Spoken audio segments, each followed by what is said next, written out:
Hare Krishna. Thank you, Ati Mataji. Hare Krishna, dear devotees. Dandavat Pranam. Jai Shri Prabhupada. Let's start with Mangalacharan. Om Jnanatimirandasya Jnananjana Shalakaya Chakshurunmilitam Yena Tasmai Shri Guruve Namaha. Namaham Vishnupadaya Krishna Presthaya Bhutale Srimate Bhaktivedanta Swaminiti Namine. Namaste Saraswati Deve Gauravani Pracharine Nirvishesha Shunyavadi Pashatadeshatarine. Jai Shri Krishna Chaitanya Prabhu Nityananda Shri Advaita Gadadhar Srivasadi Gaur Bhaktivinoda Hare Krishna Krishna Krishna Hare Hare Hare Rama Rama Rama Hare Hare. Hare Krishna. So we will continue. Yes, we have been reciting this wonderful prayer, Vajahure Mana, Sri Nandanandana, this entire week. And these are the last few days for this week. So we'll continue with that, remembering the instructions of Navada Bhakti by Sri Prahlad Maharaj, given to us so nicely in the form of this prayer by Sri Govindadas Kaviraj Goswami. So I have shared the link in the chat and I'm going to share the screen. But anybody would like to sing today?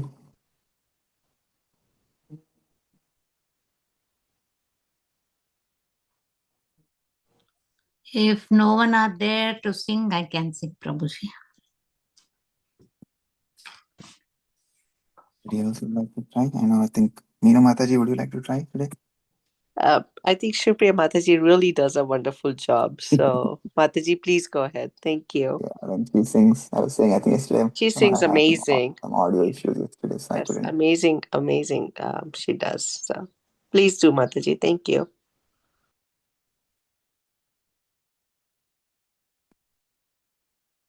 I sing, Prabhuji. Yes, go ahead, Mataji. Yes. Prabhuji, can you put the lyrics on the thing? Oh, on the screen, yes. Share. Yeah, I'm sharing it now, Mataji. Yes.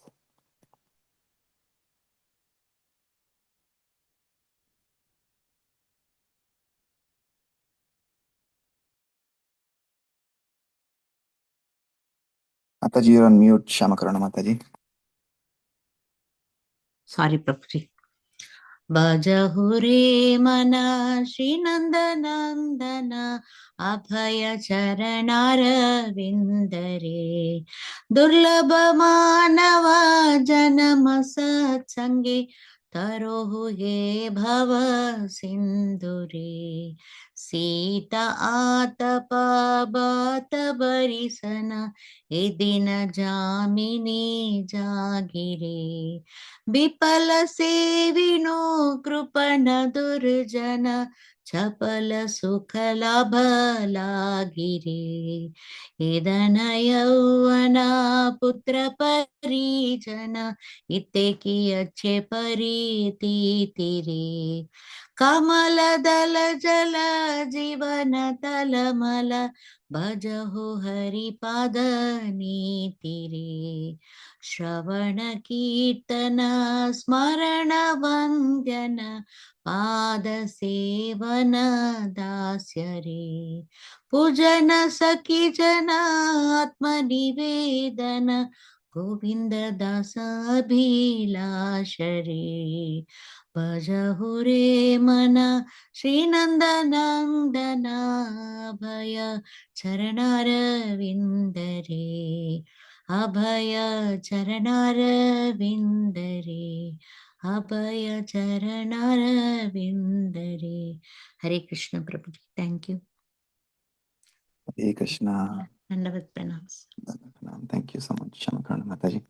I was saying yesterday, when you're singing, it almost feels like Govindas Kaviraj Goswami has just composed this and he has given it to you, and then you're No, singing Prabhuji, it. I'm so fond. Thank you, Prabhuji. Hare Krishna. Thank you so much. Hare Krishna. Okay. Anybody would like to read the translation? I can read, Prabhuji.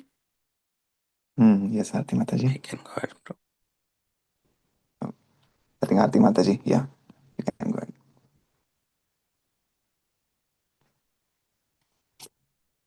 Oh mine. Fatima. Yeah. Yes, Prabhuji. Yeah, go ahead. No, go ahead. Oh mine, just worship the lotus feet of the son of Nanda, which make one fearless. Having obtained this rare human birth, cross over this ocean of worldly existence through the association of saintly person. Second, both in the day and at night, I remain sleepless, suffering the pains of the heat and cold, the wind and the rain. For a fraction of flickering happiness, I have uselessly served wicked and miserly men. Third, what assurance of real happiness is there in all of one's wealth, youthfulness, sons, and family members? This life is tottering like a drop of water on a lotus petal. Therefore, you should always serve and worship the divine feet of Lord Hari. Fourth, it is the desire and great longing of Govind Das to engage himself in the nine processes of bhakti, namely, hearing the glories of Lord Hari and chanting those glories, constantly remembering him and offering prayers to him, serving the Lord's lotus feet, serving the Supreme Lord as a servant, worshipping him with flowers and incense, and so forth, serving him as a friend, and completely offering the Lord one's very self. Hare Krishna. Hare Krishna. Thank you, Fatima Mataji. Yes, and thank you to all the devotees from Kentucky, Indiana, for your association this morning as well as throughout the day today. So we are so grateful that many devotees will be coming and gracing Cincinnati today for our Midwest 8-hour Kirtan. And just as this prayer that we sang, Bhajakure Mana, Sri Nandanandana, today whole day we'll be able to sing, we'll be able to do the bhajan of Sri Nandanandana because of the association of all these wonderful devotees from all parts of Midwest. So thank you so much. We are looking forward to a wonderful program. And like I said in the communication, this is the month of May. So in the month of May, may we transcend Maya with the blessings of Maya Purna Samha.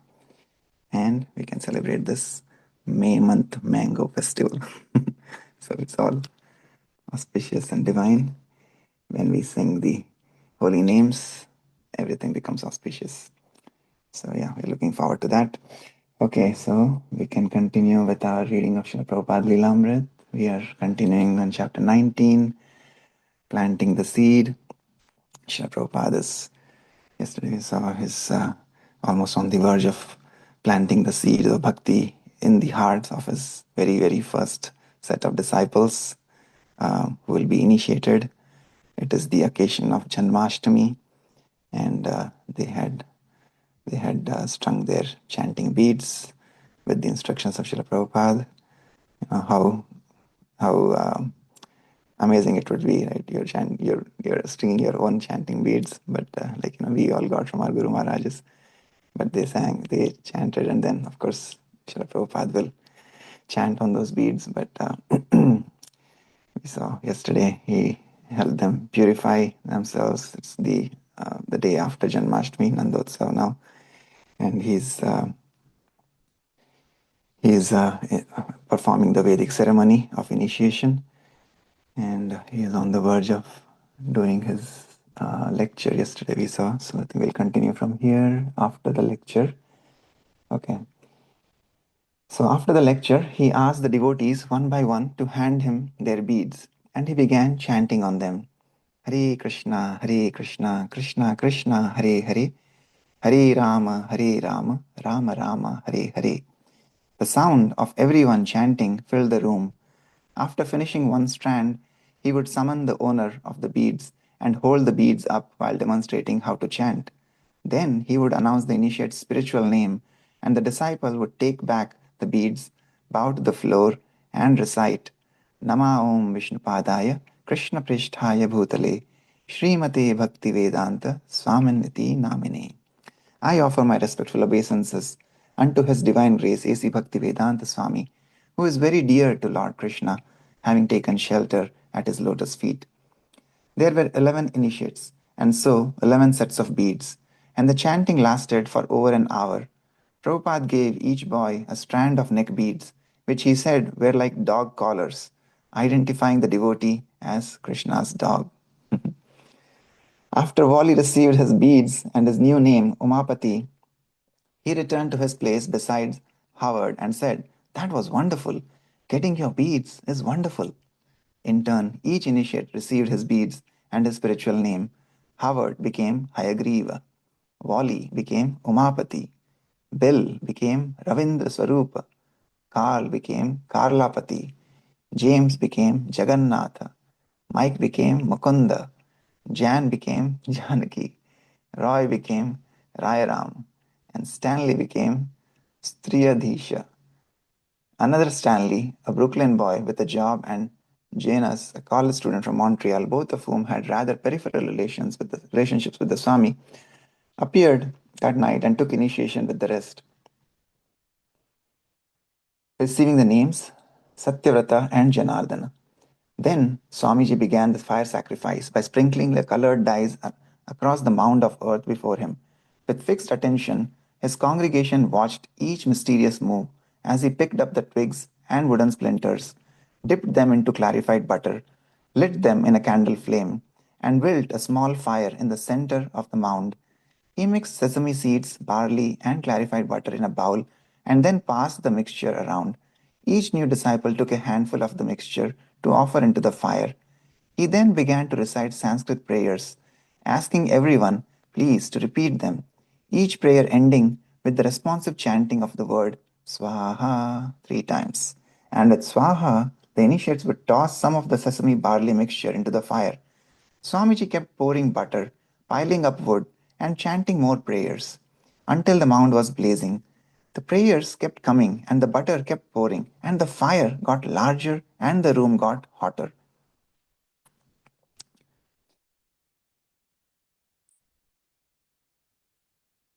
After 15 or 20 minutes, he asked each of the initiates to place a banana in the fire. With 11 bananas heaped on the fire, the flames began to die and the smoke thickened. A few of the initiates got up and ran coughing into the other room, and the guests retreated into the hallway. But Swamiji went on pouring the remaining butter and seeds into the fire. This kind of smoke does not disturb, he said. Other smoke disturbs, but this kind of smoke does not. Even though everyone's eyes were watering with irritation, he asked that the windows remain closed. So most of the smoke was contained within the apartment, and no neighbors complained. Swamiji smiled broadly, rose from his seat before the sacrificial fire, the blazing tongue of Vishnu, and began clapping his hands and chanting Hare Krishna. Placing one foot before the other and swaying from side to side, he began to dance before the fire. His disciples joined him in dancing and chanting, and the smoke abated. He had each disciple touch his beads to the feet of Lord Chaitanya in the Panchatattva picture on the table. And finally, he allowed the windows open. As the ceremony was finished,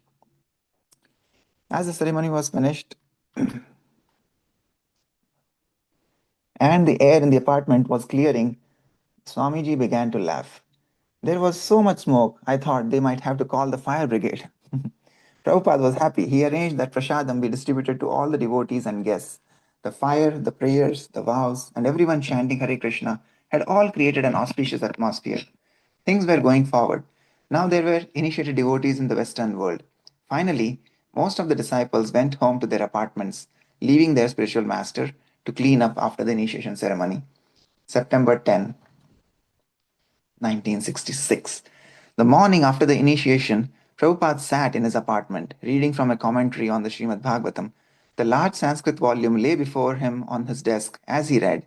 He wore horn-rimmed glasses, which changed his demeanor, making him look extremely scholarly. He wore eyeglasses only for reading, and this added to the visual impression that he had now gone into a deep professional meditation. The room was quiet and brilliant. Mid-morning sunlight shone warmly through the window. Suddenly, someone knocked on the door. Yes, come in. He looked up, removing his glasses, as Mike and Jan, now Mukunda and Janaki, opened the door, peering in. He had asked to see them. Yes, yes, come in. He smiled, and they walked in and closed the door behind them, two vivacious young Americans. From his expressive eyes, he seemed to be amused. They sat down before him, And Prabhupada playfully addressed them by their new initiated names. So, you are living together, but now you have taken serious vows of initiation. So, what will you do about it? Well, Mukunda seemed puzzled. Isn't there any love in Krishna consciousness? Swamiji nodded. Yes. So I'm saying, why don't you get married?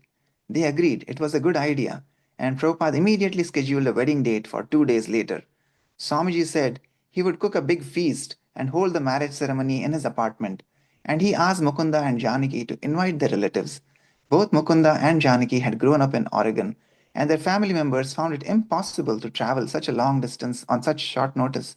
Only Janaki's sister, Joanne, agreed to come. Joanne. Little did I know what kind of wedding it would be. All I knew was that they had met a Swami and were taking Sanskrit from him as well as attending a small storefront temple on 2nd Avenue.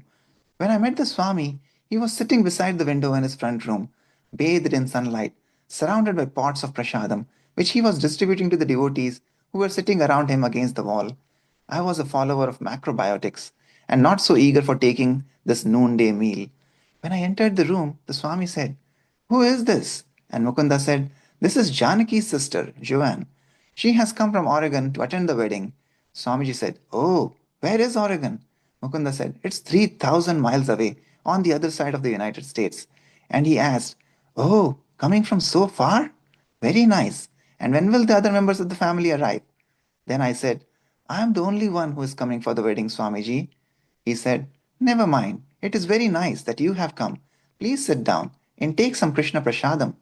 He offered me some dal, a rather moist sabji, yogurt, salad, and chapatis.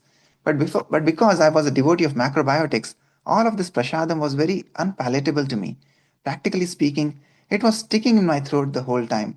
But I remember looking over at the radiant and beautiful person who was so eager for me to take this prasadam that he had prepared. So I took it all. But in my mind, I decided this would be the last time I would take this luncheon with the devotees.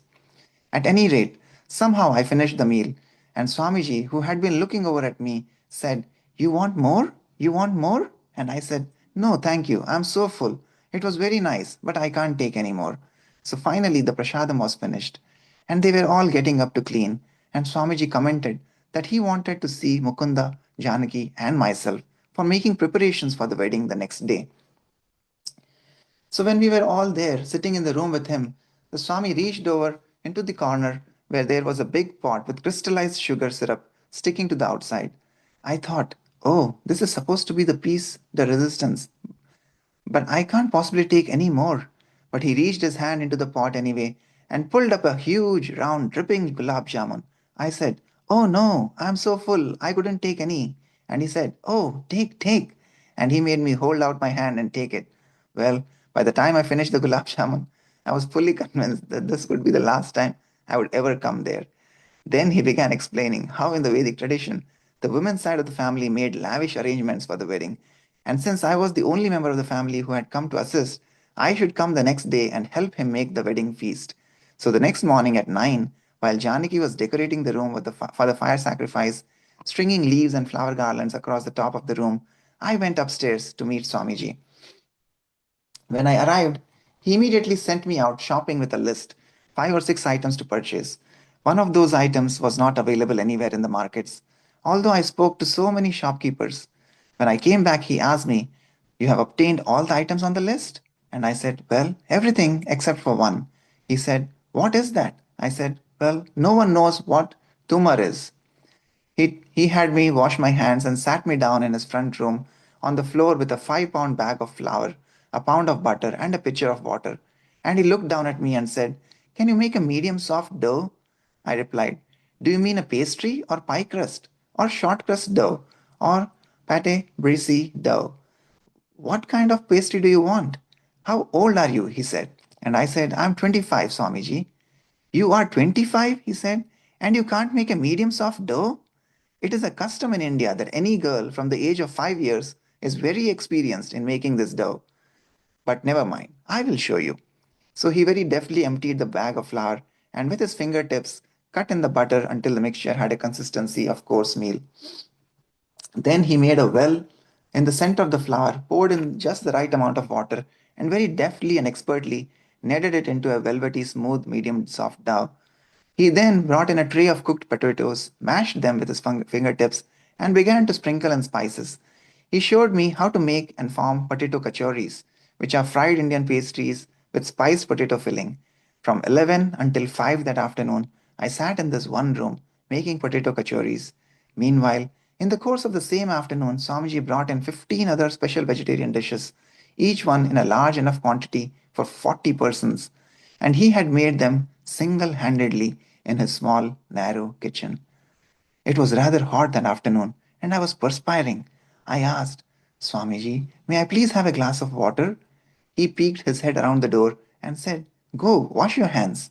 I immediately did so, and when I returned, Swamiji had a glass of water for me. He explained to me that while preparing this food for offering to the Supreme Lord, one should not think of eating or drinking anything. So after drinking the glass of water, I went in and washed my hands and sat down. About 2 in the afternoon, I said, Swamiji, may I have a cigarette? And he peeked his head around the corner and said, Go wash your hands. So I did. And when I came back, he explained to me the 4 rules of Krishna consciousness. I continued to make the kachoris, and around 3:30, 4 o'clock, it was extremely warm in the room. And as Swamiji was bringing in one of his preparations, I was wiping my arm and hand across my forehead. He looked down at me and said, Please go and wash your hands. Again I did so, and upon returning, he had a moistened paper towel for me. He explained that cooking for Krishna required certain standards of cleanliness and purity that were different than the ones I was accustomed to. About 30 people attended. The decorations were similar to the ones for the initiation a few days before, except that they were more festive and feast was more lavish. Swamiji's front room was decorated with pine boughs, and leaves and flowers were strung overhead from one side of the room to the other. Some of the new initiates came, their large red beads around their necks. They had taken vows now, 16 rounds a day, and they chanted on their beads just as Swamiji had shown them, and they happily though self-consciously called one another by their new spiritual names. Janaki. Swamiji said that I should wear a sari at my wedding, and he said it should be made of silk. I asked him what color, and he said red. So Mukunda bought me an absolutely elegant sari and some very nice jewelry. The Swami's friends were used to seeing Janaki as she was always with Mukunda, but usually she wore no makeup and dressed in very plain clothes. They were astounded and somewhat embarrassed to see her enter wearing jewelry, makeup, and a bright red sari. The bride's hair was up and braided, decorated with an oval silver filigree hair ornament. She wore heavy silver earrings which Mukunda had purchased from an expensive Indian import shop on Fifth Avenue, and silver bracelets. Prabhupada directed Mukunda and Janaki to sit opposite him on the other side of the sacrificial fire arena, and just as at the initiation, he lit the incense and instructed them in the purification by water, recited the purification mantra, and then began to speak. He explained about the relationship between man and wife in Krishna consciousness, and how they should serve each other and how they should serve Krishna. Prabhupada then asked Janaki's sister to present her formally to Mukunda as his wife. Mukunda then repeated after Swamiji, I accept Janaki as my wife, and I shall take charge of her throughout both of our lives. We shall live peacefully, we shall live together peacefully in Krishna consciousness, and there will never be any separation. And then Prabhupada turned to Janaki. Will you accept Sriman Mukunda Das Brahmachari as your life's companion? Will you serve him always and help him to execute his Krishna conscious activities? And then Janaki replied, Yes, I accept Mukunda as my husband throughout my life. There shall never be any separation between us, either in happiness or distress. I shall serve him always, and we shall live together peacefully in Krishna consciousness. No one knew anything of what was going on except Swamiji. He led the chanting, he gave the lines for the bride and groom to exchange, he told them where to sit and what to do. He, in fact, had told them to get married. He had also cooked the elaborate feast that was waiting in the kitchen for the completion of the ceremony. Prabhupada asked Mukunda and Janaki to exchange their flower garlands and after that to exchange sitting places. He then asked Mukunda to rub some vermilion down the part in Janaki's hair and then to cover her head with her sari. Next came the fire sacrifice and finally the feast. The special feature of the wedding was the big feast. It turned out to be quite a social success. The guests ate enthusiastically, asked for more, and raved about the sensational tastes. Prabhupada's followers, who were accustomed to the simple daily fare of rice, dal, sabji, and chapatis, found the feast intoxicating and ate as much as they could get. Many of Mukunda's friends were macrobiotic followers, and at first they fastidiously avoided all the sweets. But gradually, the enthusiasm of the others wore down their resistance, and they became captivated by Swami's expert cooking. God, he is a good cook, said Janaki. Bruce, who had missed the first initiation, was seeing the Vedic fire sacrifice and tasting the Swami's kachoris for the first time. He resolved on the spot to dedicate himself to Krishna consciousness and become one of the Swamiji's disciple as soon as possible. Almost all the visitors personally approached Swamiji to thank him and congratulate him. He was happy and said it was all Krishna's blessings, Krishna's grace. After the ceremony, Mukunda and his wife entertained many of the devotees and guests in their apartment. The evening had put everyone in high spirits, and Hayagriva was reciting poetry. Then someone turned on the television to catch the scheduled interview with Allen Ginsberg, the poet, and much to everyone's happiness, Allen began playing harmonium and chanting Hare Krishna. He even said there was a Swami on the Lower East Side who was teaching this mantra yoga, Krishna consciousness, as new and unheard of, yet now the devotees were seeing a famous celebrity perform kirtan on television. The whole evening seemed auspicious. But back at his apartment, Prabhupada, along with a few helpers, cleaned up after the ceremony. He was satisfied. He was introducing some of the major elements of his Krishna consciousness mission. He had initiated disciples, he had married them, and he had feasted the public with Krishna Prasadam. If I had the means, he told his followers, I could hold a major festival like this every day. Hare Krishna. Hare Bol. This is so wonderful. Prabhupada holding these major festivals. He wants to do it every day. And we are so blessed that we will be having a major festival for the pleasure of Srila Prabhupada today, an 8-hour Sankirtan Midwest Kirtan Fest. Srila Prabhupada will be so proud that we are having a Midwest Kirtan Fest. But yeah, this is like, it is like we are sitting there in the room of the marriage ceremony, of the initiation. After that marriage ceremony, it's like everything's first time in the land of America. A Swami from India, like it was mentioned, nobody knows, nobody has any clue what's going on, right? But when you take shelter of a pure devotee of the Lord and you just follow his instructions, right? They had no clue what he was doing, what he was saying, what he wanted them to do, but just word after word, they were just following his instructions. That's it. And he took them back home. So yes, this is amazing. Any other thoughts, reflections? Anybody want to share anything? Hare Krishna, Prabhuji. Hare Krishna. The wedding ceremony of Janki and Mukunda. I remember when Malti Mataji came and stayed with me one time, and I was talking to her about Srila Prabhupada and how she got introduced and everything. So these are the same very Janki and Mukunda who are responsible for bringing Malti Mataji into Krishna consciousness.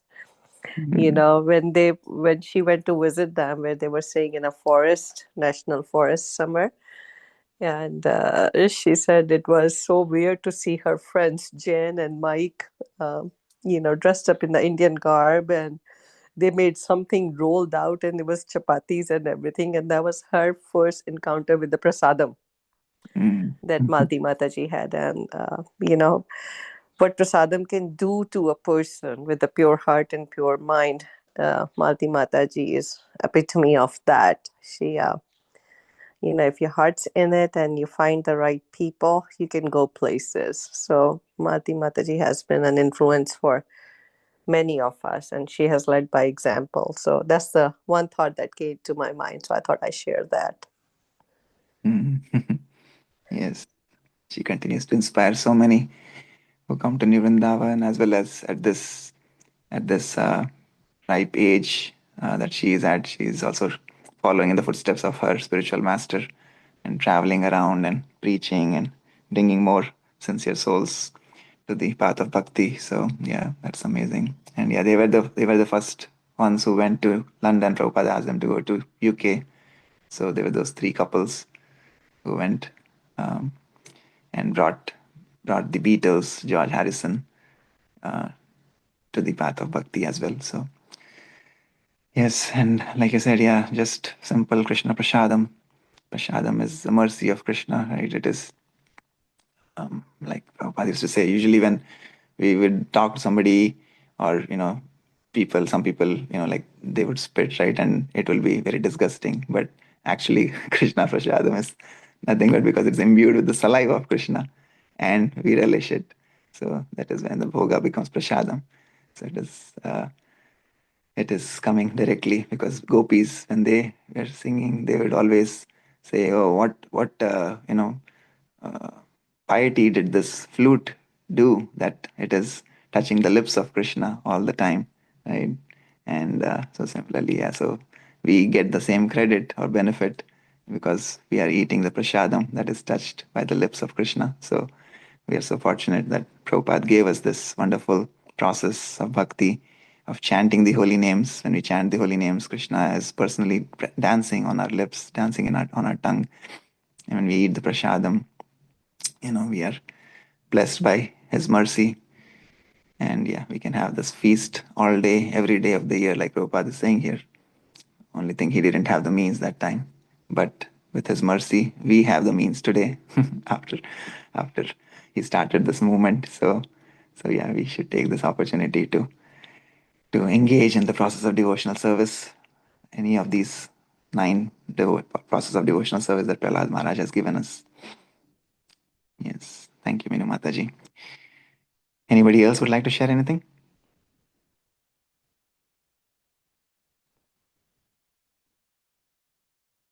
Anjana Mataji, you are from Indiana or from Kentucky?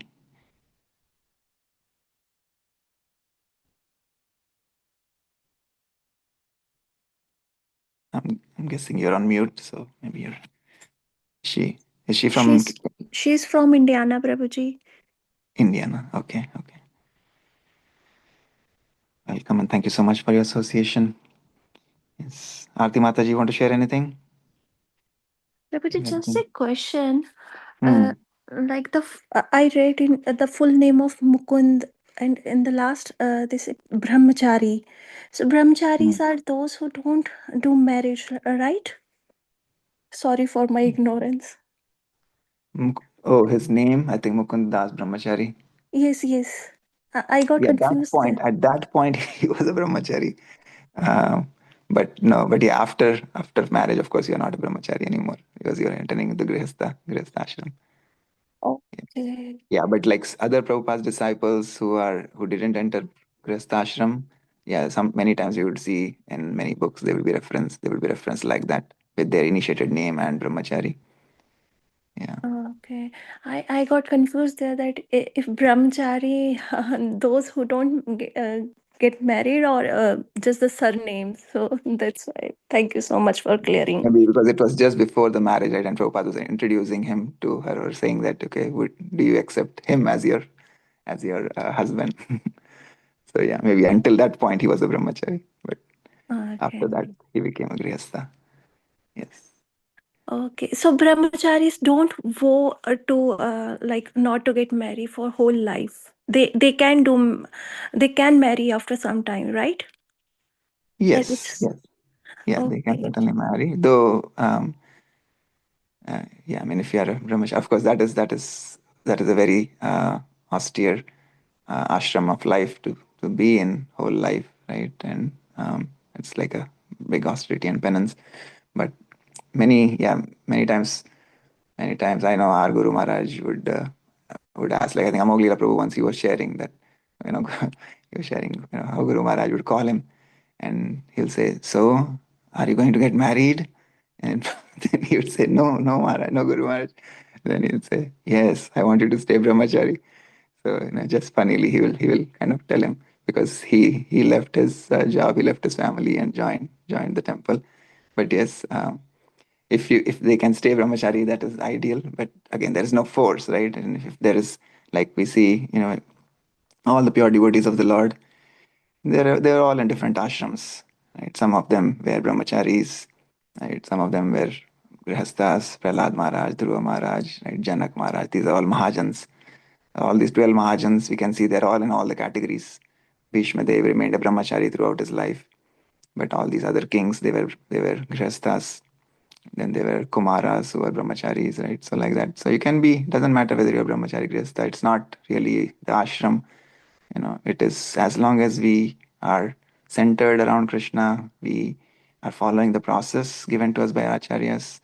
And here, like Prabhupada told them, that you both will remain together in happiness and distress, and there will be no separation, right? So it is not like, oh, today we have some argument, oh, after 1 year we'll just separate. No, that is never the case with Vedic marriages, right?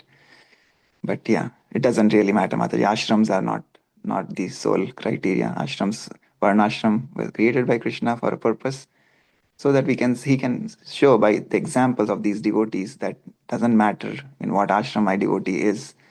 And it is also a role model, like we need role models, right? So we have role models like these devotees, sincere devotees of Srila Prabhupada, and we can follow them, that how they lived their life, whether they were brahmacharis, whether they were grihasthas. If we are grihasthas, we can follow in the footsteps of the grihasthas.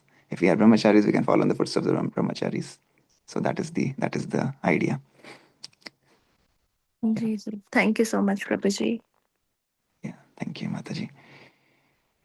Okay, so I think we'll conclude here, 6:36, and we'll see you all hopefully later today for our 8-hour Kirtan Fest and Mango Festival.